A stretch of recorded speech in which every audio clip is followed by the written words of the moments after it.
mi creba câu nào tìm mà amma creba câu nào cơ pro tít lông rong mi đã bị đi mi là tít lông rong ma siar mom at từng tru dân vui bù giờ chim cất lẻ từng tru dân bang tia từng đĩa tang xin tru dân vui tia sang bi ấp xin tru dân bang lăn la việc đang đi mô bao chi rằng lốt lia pa e lấy bố kia kia là tới này lấy bố rong ba là chỗ tới đây lấy bố lấy bố lấy bố lấy bố đâm rê đang lang dìa krô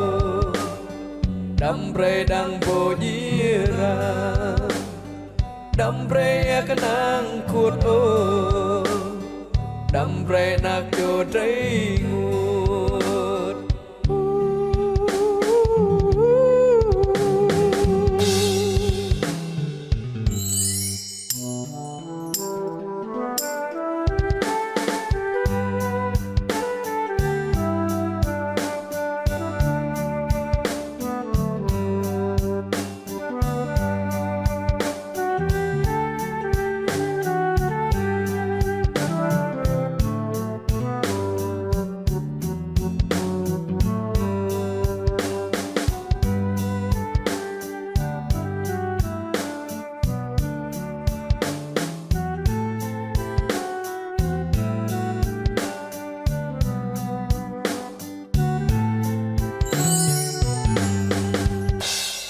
mi creba câu nào tìm mà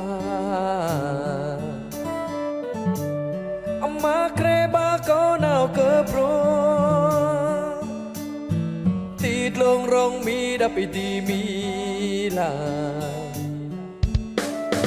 tít lông rong ma siar mom at từng tru dân vui bù giờ chim cất lẻ từng tru dân bang tia từng đĩa tang xin tru dân vui tia sang bi ấp xin tru dân bang lăn la việc đang đi mô bao chi rằng lốt lia pa e lấy bố kia kia là tới này lấy bố rong ba là chỗ tới đây lấy bố lấy bố lấy bố lấy bố đâm rê đang lang dìa krô đâm rê đang bồ dìa ra đâm rê cái nàng khuột ô